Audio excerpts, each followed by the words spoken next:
All right. Bum, bum, bum, bum, bum, bum.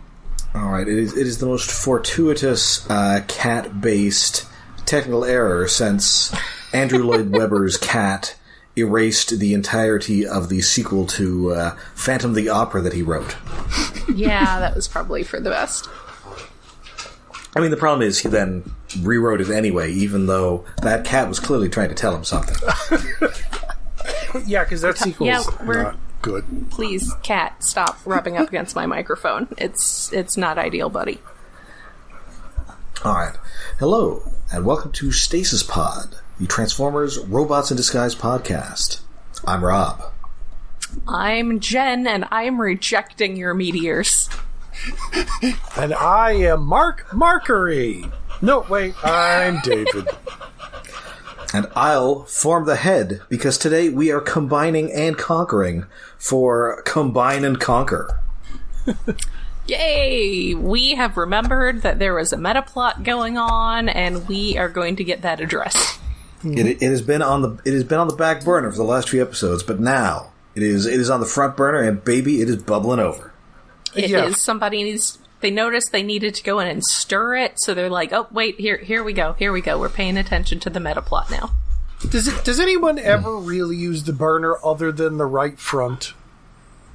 In fact, the left front. Oh, in fact, today I had to use 3 because I was making something, and then I was making some pasta for it. Oh, gee, I only ever use right front. Occasionally, I use back front. Back right if I have to cook 2 things. Left is where other pans sit. So I have an electric stove, and my right front is, like, big. Oh, so I only use the right front if I'm, like, boiling a gallon of water for kombucha or something. Hey, well, I got or, gas. like, I'm using the big frying pan to brown some meat.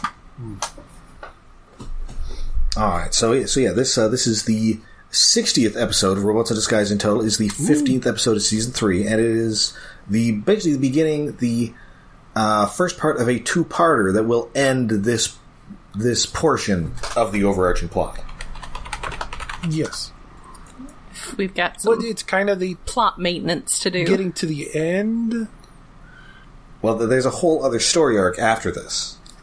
Well, yes, but like this is kind of leading toward what would be a mid-season thing, but since we already had a mid-season thing since this season started out with a short 6-episode season that Hasbro seems to consider its own season, it's like this might as well. We're leading to the season finale, and then we'll start season 5 for a couple of episodes. Are they doing like Cyberverse, where they just didn't seem to actually have any idea of where their seasons began or ended? I think they've got slightly more clue here, but maybe not that much. It's clear where they're going and doing arcs that are shorter. It's just that it's like this season isn't one big story arc, it's 3, kind of. Right. With occasional diversions for Strong Arm to be extremely gay. That is correct. Yeah, that was off topic. So yeah, this was written by Guy Tubes, frequent Robots in Disguise writer. This is his last episode. He was previously seen in these parts writing Defrosted. Tubes. Much like the internet, he is a series of tubes. Maybe it's Guy Tobes? It's entirely possible. I'm going to say no. And we open the episode with both Bumblebee and Motormaster unhappy with their teams because they totally suck ass. Yes, because they're cross-talking something. They're both basically having the same conversation to their individual teams. It's just cutting between them. Yes. Which that is like a visual storytelling movie thing I love. Yes.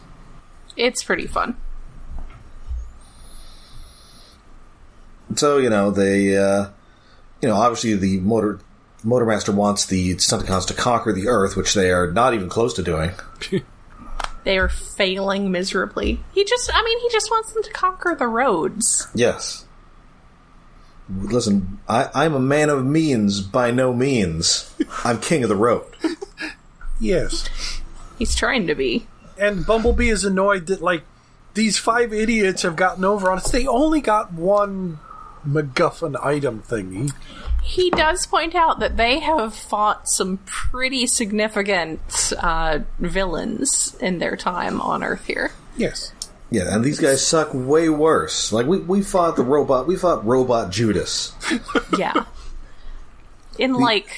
Again, sort of like Prime, where they kind of front-loaded the threat, and now they've got to deal with everything else. But Bumblebee says that Motormaster is not even strong, or he's not even Steeljaw. No. Not even a Steeljaw level threat. No. Listen, he isn't half as sexy as Steeljaw. He's not. He's kind of a good Motormaster design, but yeah, he's not sexy at all. No. He's a good Motormaster. Unless you just like him big. But yeah, he's not. I mean, some people do. Some people do just like them big. Large daddy. So yeah, good enough is not good enough, so Bumblebee is just going to micromanage each and every decision they make. Yeah, as this episode goes on. Oh, at the beginning of this episode, Fixit says a slur.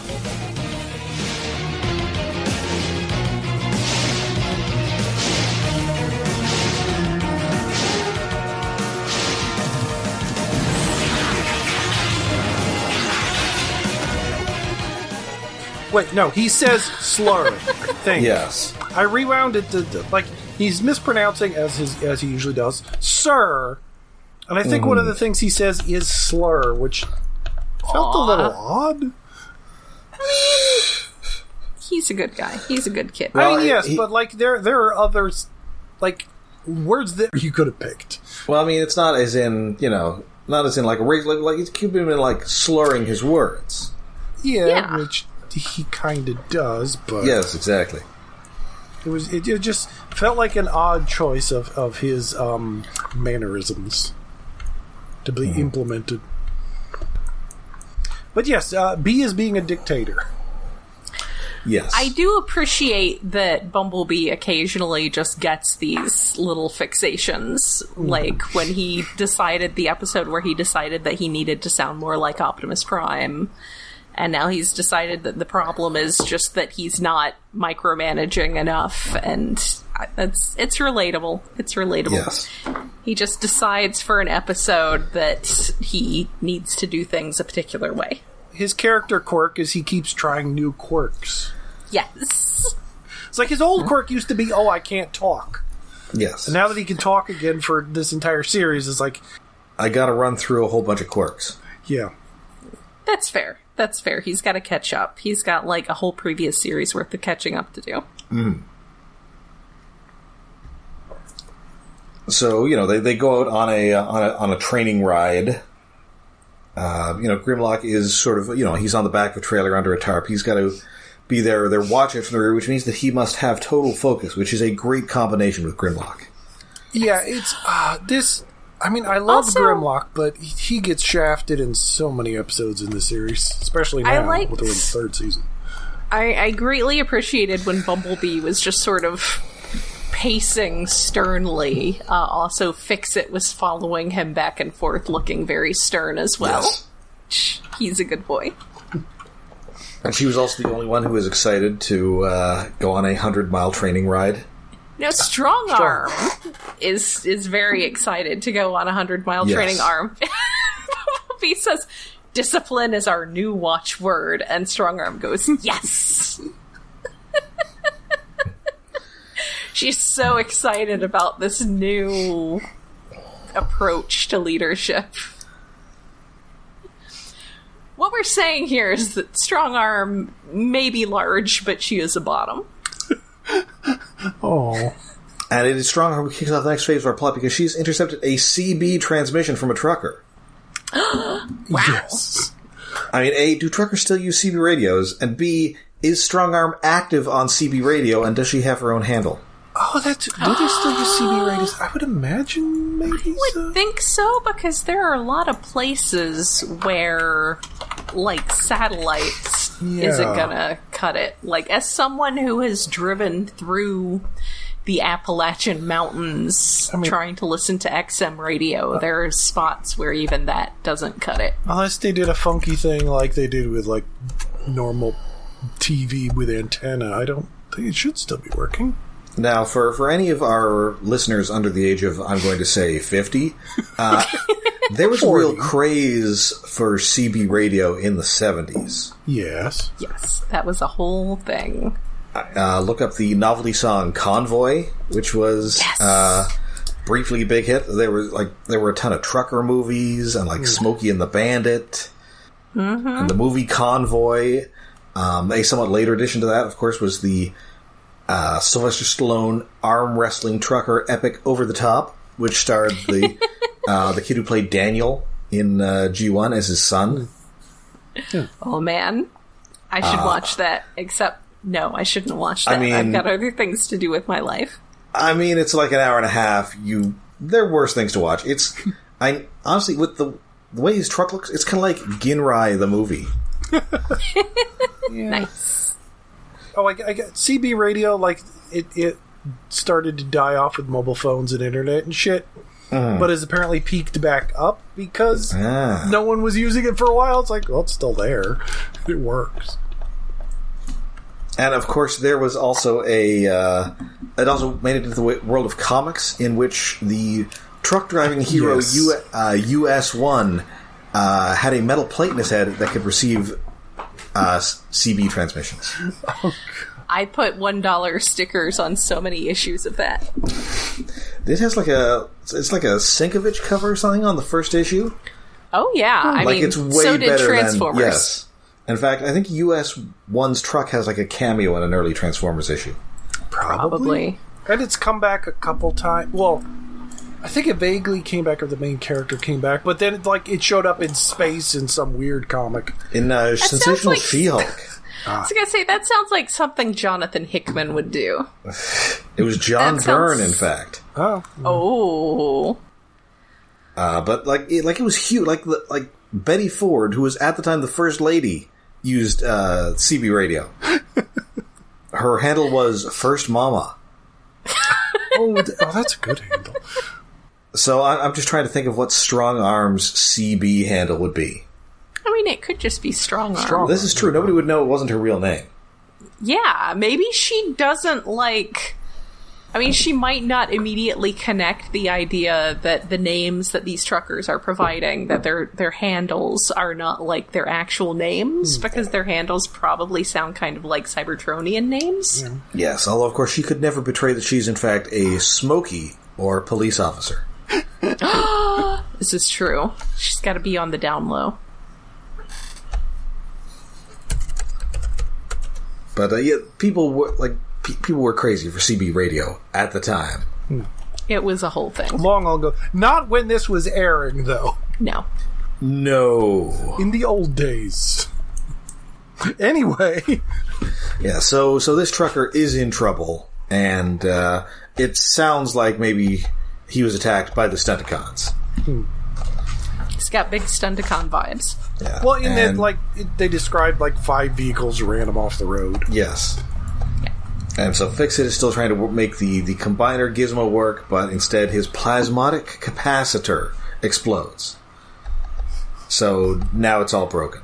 But hey, Denny, if there's one thing he's good at, it's finding random crap to put in machines. Jim will fix it.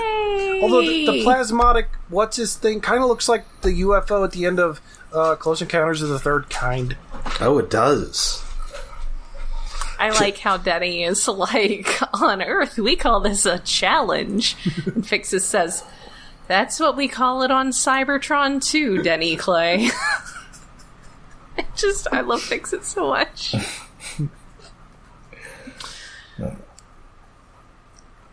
So, then Bumblebee is still... They find this truck. It's in trouble. Drift is coming in to help, and Bumblebee is a real dick, and just orders him very harshly to stay back, and Drift is unaccustomed to this, to being spoken to in this manner.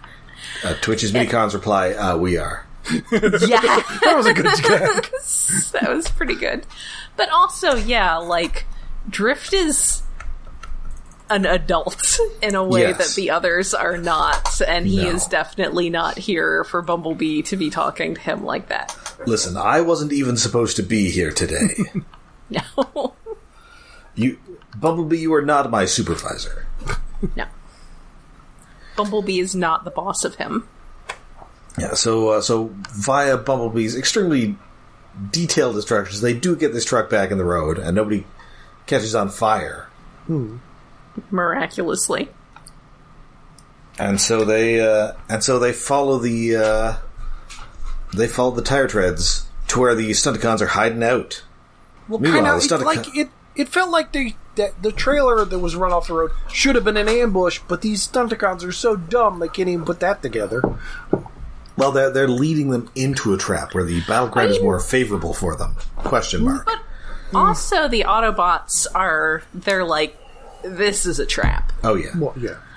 Like, they are not questioning whether this is a trap, so... Yes. Good job, Stunticons, making an extremely obvious trap. Yeah, Stunticons, they're bickering. Heat Seeker and Slash Mark combine into Heat Mark. Sure, that's a name. It's a mark from Heat. So, like a brand. It's a brand. Yes. Ow.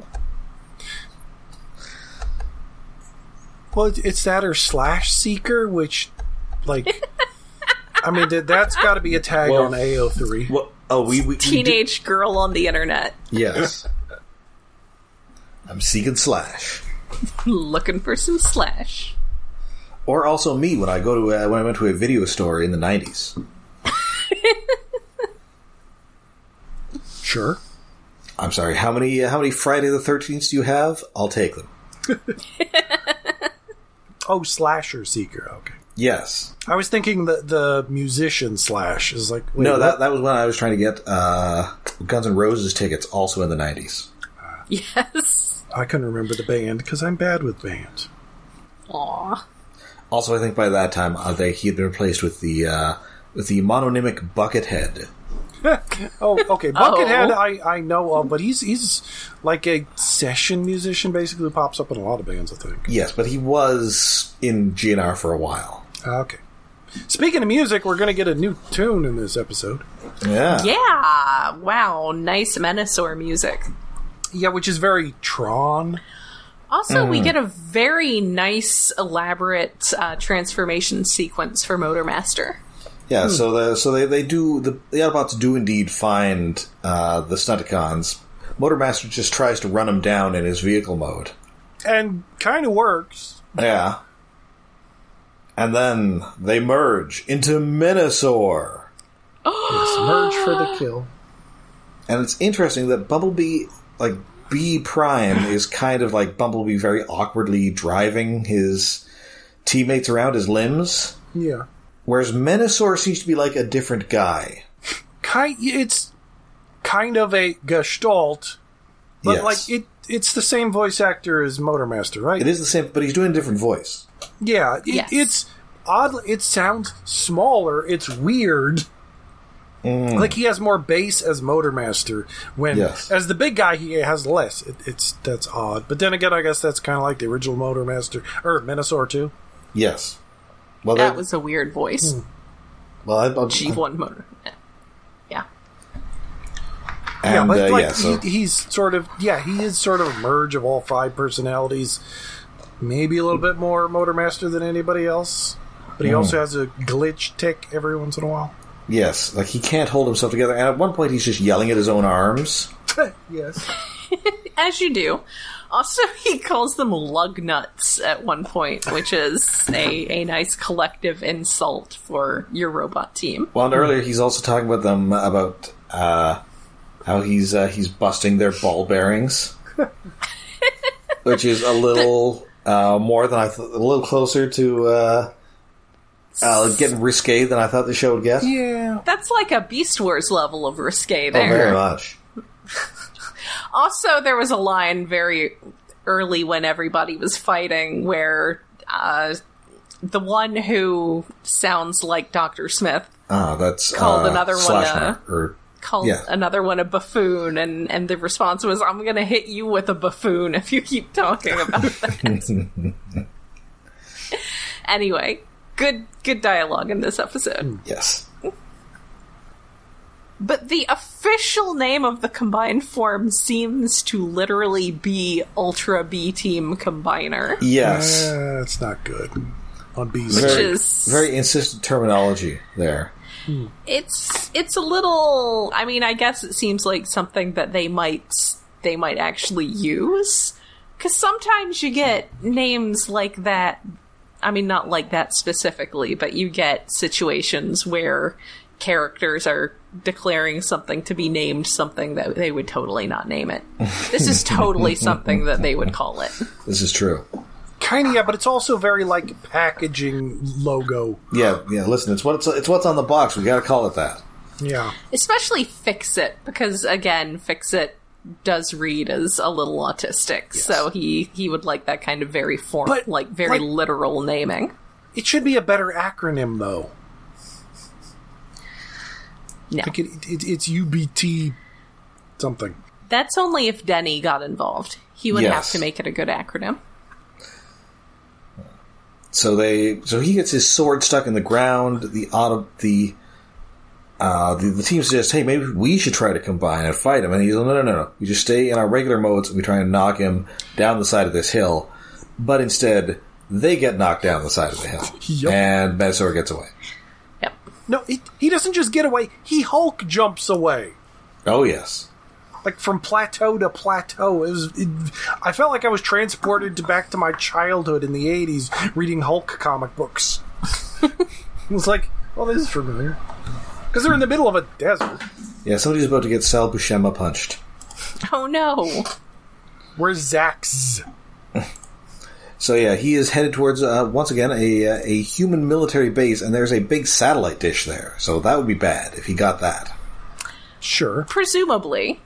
Yes. I mean, it would be bad if he got the base. We don't know what the satellite dish is for yet, but we will learn. So we will find out.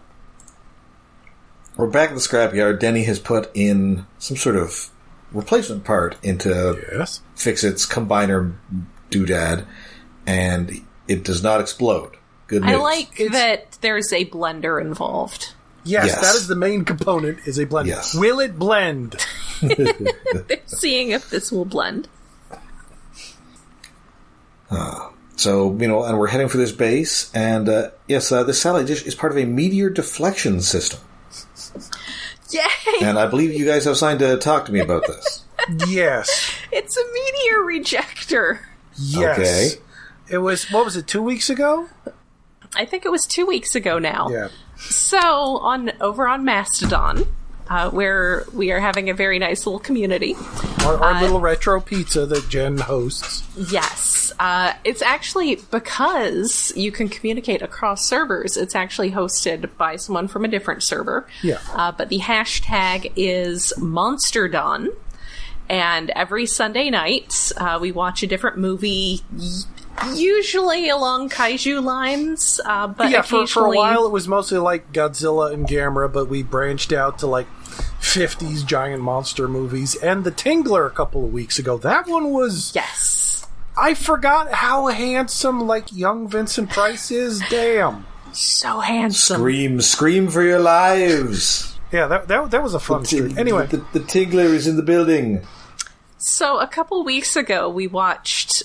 Basically, we all get on Sunday nights and watch a movie together. Everybody just hits play at the same time. Something that's on like Tubi or Archive.org or whatever. And we discuss it with the hashtag. So we watched Planet of the Vampires, which is a movie I've wanted to see since I heard about it, but never got a chance to see. So I was really glad about that week. Yes, it is a 1965 Italian-Spanish science fiction horror film. The visuals are amazing. Considering it has the most shoestring of budgets. Yes. Also, a lot of distressingly tight leather outfits on everyone the whole time. Yeah. But the important... So, the reason MacGuffin. why... the reason why... these people are on a spaceship, and they are having trouble because their meteor rejector is malfunctioning on the ship. Okay. This is apparently an important function of the ship that deflects. You would think the word deflector might work better, but the people who were translating this into English were not. Supposedly, like, the story is based upon an Italian short story, and it very, like, the basis, like, this technobabble device very much feels like an old short story device. Mm. Yeah, so and it's... Meteor Rejector is exactly what this thing is in this episode. And it doesn't actually... It's funny because, for one thing, they just keep talking about it because it's like the thing that malfunctions that strands them on this planet, so it's the thing that they need to fix. At the end of the movie, it's the thing that dramatically gets destroyed. But it could have been any part of, like, any function of the ship. There's nothing specifically that has anything to do with rejecting meteors. Also, the fact that it's called Rejector. Like, it just sounds like it's just being mean to the it's just like the device. It's like it's repelled by me. It repels meteors by repelling. I reject your existence. Meteors aren't here. They're not going to hit the ship now. I think the thing that gets me is that the word rejector would seem to imply that some meteors are accepted. So it's just like it selects which ones it's going to push away from the ship, and all others just, I don't know, get to hit the ship. Yeah, it's a fun movie. It looks way better than it should, consider like the background stuff is like, oh, we had two big styrofoam rocks from another movie. We just positioned them in different places in every shot, so it looked like it wasn't the same set. But they keep talking about this very awkwardly worded, like, technobabble thing that it's just... So once I saw what the satellite dish in this did, I was like, a meteor rejector? So, that's a long digression. Come to Mastodon or the Retro Pizza... Join Monster Dawn on Sundays. And see Planet of the Vampires, because it's like 1/3 of the DNA of the Alien movie. Ooh. It's very... There's definitely a giant skeleton in it. There's definitely, like, finding the remains of a now destroyed civilization, and it's visually very cool, even if the actual story is not great. Very and basic. Occasionally you get some really weirdly worded English things, like the meteor rejector. Yeah. Anyway, to the military base with no humans there. It's completely automated. Yes, like so many facilities on Robots in Disguise, it is totally automated. There are tanks coming at them, and then it's like... I actually, in my notes, I was like, so are these fully automated tanks? And then, yes, they are fully automated tanks, which is not even how modern drone stuff works, because modern drone stuff is, like, remote operated. Yeah, like, right. It's very weird, especially since we had a previous military base episode where, was it Springload stole a giant high-tech tank. Yeah, Springload and Quillfire. What is up with the American military in this setting? Like, but there why... were people on that base, not in this episode. It's very We're cutting some costs. Are there meteor rejectors set up, like, all over the planet? Like, you can't cover the entire airspace of the planet. You're lucky to cover half. So you would have to have a network of a bunch of meteor rejectors. Or I guess it's like, fuck Australia. I mean, you know, colonies. I mean, maybe the other meteor rejectors are on bases that have staffs. So for this one, it's apparently totally automated. It's a lot more. It's a lot easier to steal. Yeah. Well, they don't seem to actually care about the meteor rejecting part of it. I think they just want to cause trouble. Well, Menasor maybe wants that like the Stunticons are so stupid they think this satellite dish, yes, we can carry it around and it will reject Autobots for us. There's a switch. But like, oh yes, they just very easily get onto this military base. Oh, it feels like visiting a military base pre 9/11, where I could just drive through the gate and no one would be there. Just walk on through, it's fine. Or at very least, it's like, are you going to visit someone? Yeah, my dad. Okay, go through. Take some snacks while you're there. That's why I was going there. Dad worked at the commissary, whatever, the military food distribution on the mess. Got all the snacks. Yeah. Yes. Nice. Yes, he ran a grease truck. Back when they still had those on the base. Grease. Or I forget what they actually called it, but like truck everybody wagon? else just calls it. Yeah, something, I don't know. I would like a grease truck. It was a food truck to me. Just want some grease. So the Menasor makes pretty short work of these tanks, but the Autobots are able to sneak in using the tanks as cover. Yeah, just walking behind. Well, eventually Bumblebee comes up with a plan, because Sideswipe let's just walk around the fence on the outside and go the other way. It's like, no. And now Fixit has arrived with a with the equipment, driving a truck, because I guess Fixit can drive? ? I mean, he's got little hands. I don't know how he does the pedals. But, yeah, that's a good question. I assumed we were going to see that like he had wrestled down there or something. I mean, I wouldn't be surprised if Denny has like rigged up an old truck to work like the way that they have it for like paraplegic people to drive. Oh, I thought you were going to say the Muppet movie.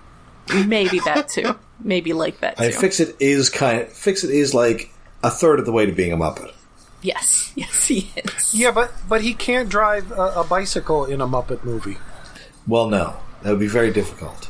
Yeah, he doesn't even have little flippers to tie to the pedals and do some of the most amazing shots ever filmed. Yes.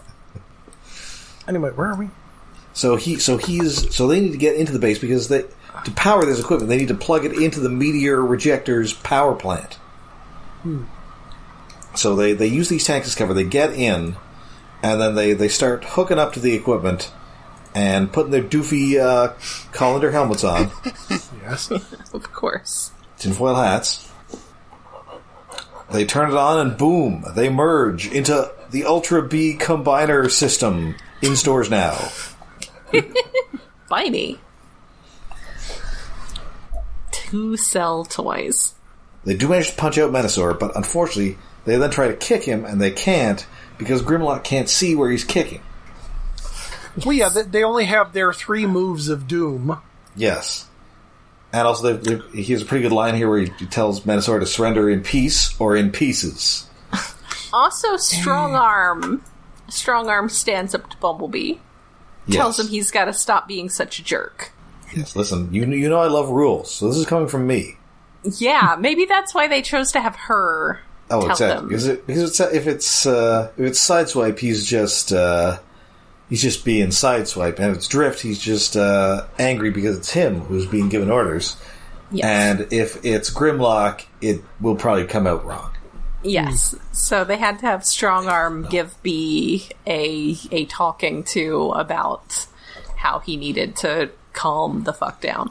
Yes. It was very touching. Mm-hmm. She's a good girl. But yeah, this is a very interesting way to do combiners.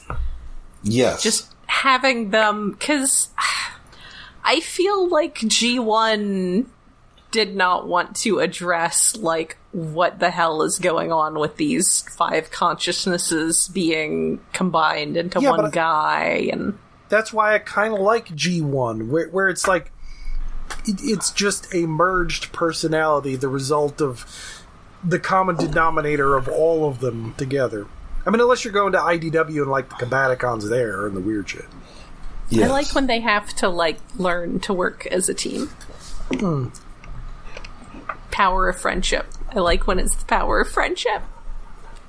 I mean, that's nice. I'm still bothered by how they combine, and it feels more like Power Rangers style. Yeah, I can see that. Like, mechanically. Like, Grimlock is just a frog who becomes the legs. Yes. It should be like Gao Gaigar. Everything should be like Gao Gaigar. What? Was it then you'd have to run a train through Bumblebee? Wait, that sounds bad. Yes. Anyway, sorry. I like Gao Gaigar. So yeah, they are having trouble, doing anything beyond the three moves they know how to do, but they are able to smack Menasor around a little, and then they come up with a plan to use this satellite dish and then to Meteor Reject Menasor, making it into a Menasor Rejector. It's rejected! And so he just ends up blasting off again, a la Team Rocket. Yep. Yes. And once again, the Stunticons get away. Like, they can never catch even one of them. No. Because, well, I guess if you caught one of them, then you would no longer be able to do the combiner thing. Oh, yeah. Yeah, they'd have to go find a new buddy. Yeah. So, finally the military seems to have noticed that somebody seems to have invaded their automated base, and they start arriving, so Fixit goes to unplug his thing, and oh no, my equipment was already unplugged. What does this mean? That they combined all on their own? It means the real combining power was inside you all along. It was the power of friendship. Yes. They try to figure out how this happened, and it does indeed seem that the power of friendship was inside them all along. Yay! I love it when that happens. And that is the end of Combine and Conquer. This was a pretty enjoyable one. I mean, it's interesting to see B be a total dick for a little while. Yeah, like I said, I thought the combiner fights were cool. It's got some good dialogue.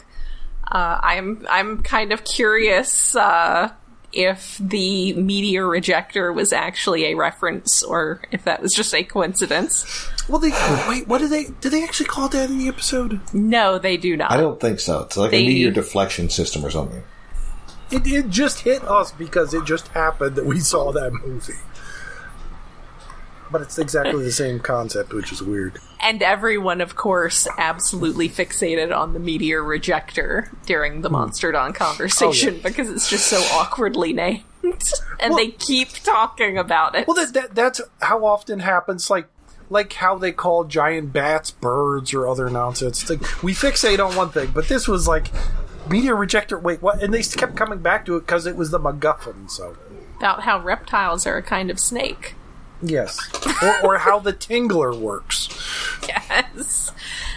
Well, until there was the one scene with color, which that was great to see so many people. That scene is fantastic. Yes. It was so good. It was nice to know. It's like, because I kind of forgot that scene was there. So good. Because I haven't seen that movie in decades. Ah. But a lot of people did not know it was coming. Anyways, yes, good. Plugging our Mastodon again. But yeah, this was a fine episode. That is a coughing cat. Yeah, Reef is now. Somebody got a hairball. Maybe. We'll see. Oh, I think he swallowed it. So that now brings us then to David's Tokusatsu Corner. Yes. This week on 1, 2, 3, 4, 5. 5-man Dangerous Mother. Oh. The Yellow Ranger is having dreams which turn into nightmares about, as the helpful on-screen for the hearing impaired thing says, Kung Fu Army yelling. Okay. As some monsters... Ominous music intensifies. Well, basically just some stuntmen in masks are attacking a woman who turns out to look exactly like all the 5-man's mother. What's her name, Midori or something? As she's running through a shrine graveyard thing. And then Yellow wakes up and like tells her brothers and sisters, like, this happened. It's like, yeah, whatever. And then cut to the next scene where she's in a shrine cemetery with tanuki statues. You don't see their giant balls, thankfully. Aww. And there's a woman screaming, and it is her mother in the spacesuit she was in 20 years ago when she last saw her. Oh, well, she didn't really see her because Yellow was a baby at the time. And there's these kung fu monsters chasing her. Uh-oh. And then Yellow's trying to get to her mother and somehow gets caught by bear traps. Like, there are bear traps there. It's very weird. Anyway, Q, seeing the Zone bad guys, and the monster of the week that's half Tanuki, half... I'm not sure. Maybe Kitsune? Like, one half is very obviously Tanuki, raccoon dog. And the other half is like... If a Kitsune was made out of blue metal, I guess? Like a fox monster? So it's like bifurcated. So it's like... Yeah. Not just traits of both, but just literally half. Yeah, the monsters now, the upgraded monsters, are just two monsters glued together in the middle so far. Presumably they're going to do some more interesting how they combine, other than it just looks like they cut two suits in half and glued them together. But from this point forward, they're designed to be one half monster. Anyway, the power of this monster is, well, Tanukis. They create illusions, so this monster makes illusions, but instead of like converting its giant ball sack into like a kite or something, it just creates illusions other people could see of a mother, a kung fu army, and itself, and its commander, like just punching the Yellow Ranger and throwing bear traps for some reason. It's odd. But anyway, where's thing? Bring notes. I've already... Anyway, the Rangers come to the rescue because they're rescue Rangers and save Yellow. Oh. And there's a tearful reunion with Illusion Mom, where they all see it. It's like, oh, and you, and my little baby, and you must be whatever the Black Ranger's name, and who was also a baby, and it's all very sad and the music. And then we cut to the Tanuki and the bad guys in like, well, presumably it's the transport car that they, or what do you call so she's trailer. Everyone's mom? Well, yes, because they're a family. They're 5 men. They're brothers and sisters. They're all related. Okay. I think I mentioned that before, but maybe it doesn't come up in a while.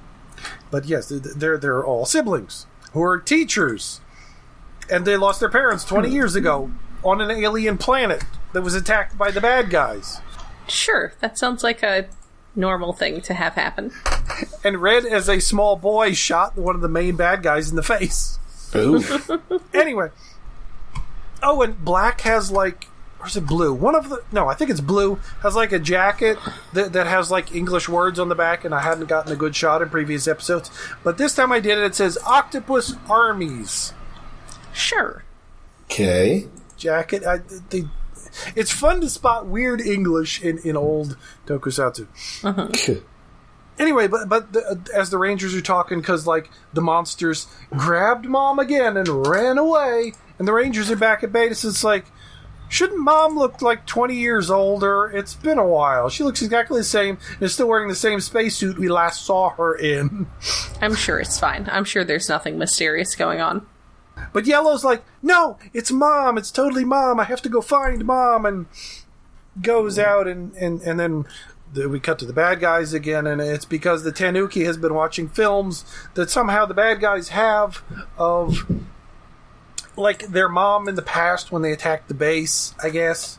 And then he's watching the film projector in their transport truck, which is presumably where they drag the monster suits to set. It's like, let's go to the rock quarry. Everybody get in the truck. Everybody got the truck. Time for the truck. Time for the rock quarry. And there's a shot where the Tanuki is dancing in front of the projector, and we see a silhouette of him dancing against the screen, and swinging between his legs, we see his tail. It must be his tail. He's a Tanuki. What else could it possibly be? But I didn't expect that shot. You were not ready for that shot. You were not okay with that shot.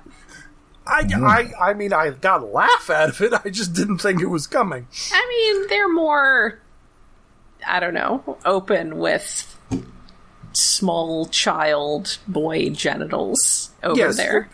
Or as we have seen that one commercial with the Tanuki costume for I don't even know what, but I've seen that a bunch. Anyway, where was I? Oh, the illusions are dispelled because they realize, oh, that can't be our mom.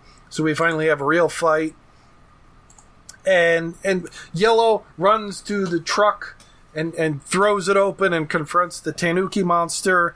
And at this point, like there's actual more footage than what they had. Like, there's a shot of mom being dragged away to, like, a prison camp or something, maybe? Like, it's only a couple seconds, but it's a shot that wasn't in the original episode when it happened 20 years ago. It's like, okay, so mom's still alive somewhere and was captured, maybe, but there's no evidence as to where she is now. Mm-hmm. Anyway, again, with more bear traps, Yellow fights the Tanuki. They use the super 5-ball dodgeball attack from last episode. I guess that's a regular thing now. I thought it was just a one-off gag reference to older Sentai. But they destroy the Tanuki. He grows big, and he creates, like, giant robot-sized, scaled bowls of noodles. Ooh. One in both hands, and then the noodles jump out and attack the Zord. This sounds great. It was very weird. It's like, why does he... I mean, I feel like... I'm missing some cultural reference, I guess, about Tanukis loving noodles. Because, like, they just knock the bowls out of his hands, and then he's trying to pick up the noodles off the ground, and then they just pull out the sword and kill the giant monster. Aww. It's like, okay.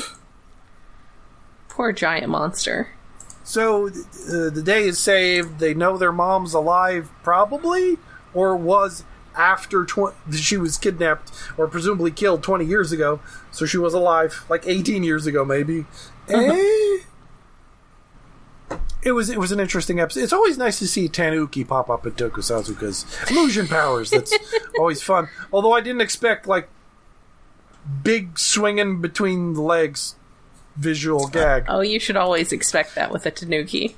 I mean, I should have, yes. I just didn't think it was going to happen. You just didn't think they were going to go there.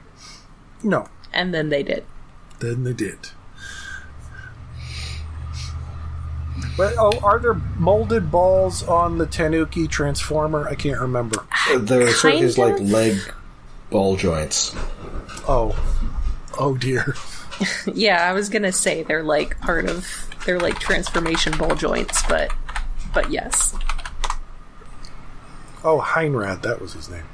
Yes. Which sounds like a German name, the fuck?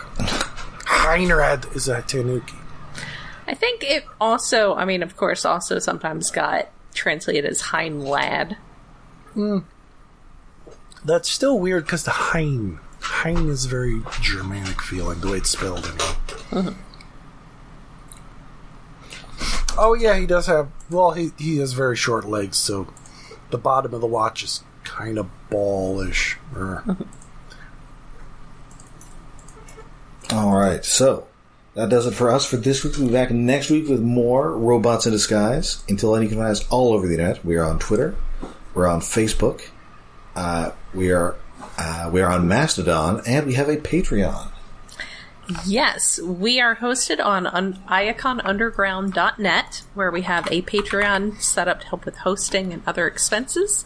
That is at patreon.com/iaconunderground. For the month of July, we have watched a classic of lost cinema. Yes. No, actually, we watched the Gen 13 movie, which was so barely released that I didn't even realize it was barely released. I just figured nobody cared about it. But it does somehow manage to have a voice cast that includes both Mark Hamill and John Delancey, as well as Red Hot Chili Peppers bassist Flea. So lots of fun talking about that, talking about comics in the 90s in general. And yeah, that is over on Patreon. For August, we will probably be crying about animals with Guardians of the Galaxy Volume 3. Yes, probably. Having lots of feelings. Also, in my case, just liking Nebula a lot. She's the best. Alright, so until next time, when we get flown to the moon, I'm Rob. To the moon! I'm Jen. What lies on the moon? Is it vampires? Maybe. Moon vampires. Space vampires.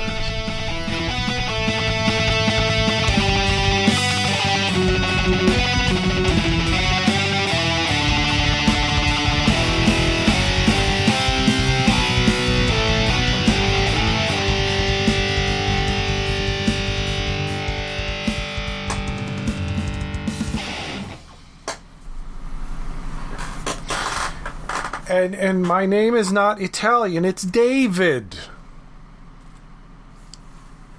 Actually, wait, what?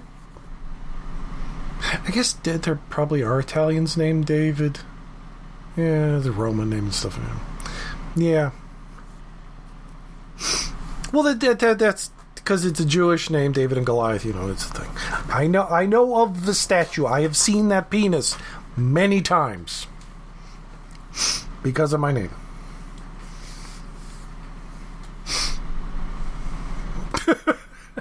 Yes.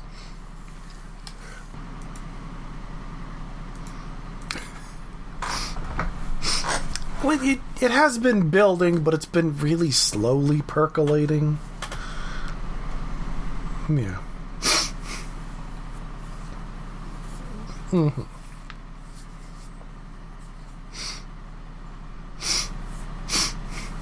And we must look at it from more than one angle. In cross shots. Or, I guess it would be cross shots, whatever it's called, juxtaposition, when two characters are having a conversation, and it's kind of the same conversation in two different places. It was a nice start. Okay, tubes. Tobes. Well, it could be French. It could be Guy Tobey. Or what would be French? What letters would they leave out in French? Oh. Well, you sound basically the same, but okay. Oh, now it sounds weird. Oh, it was recording the wrong one. Okay.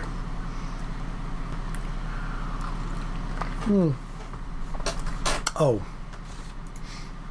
Yeah, that's not good. It other than when you were fiddling, it sounded okay throughout the whole thing. And yes.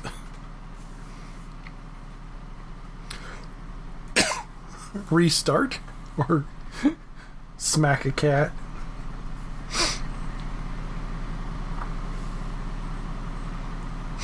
Well, we could stop and restart right here to make sure you, or at least you stop and restart and make a new file.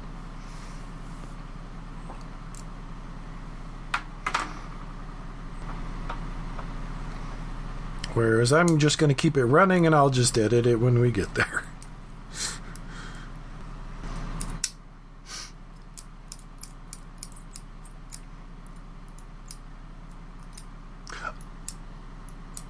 Oh, okay, well then we'll just restart. Well, at least you caught it now. Well, we only lost about 5 minutes. Okay, ready to go. 3, 2. Just keep going. I'm keeping going.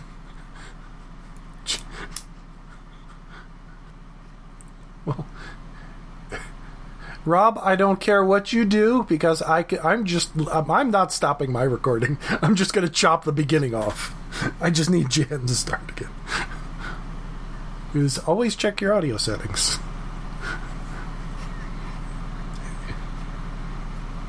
Yes. Okay. 3, 2, 1, record.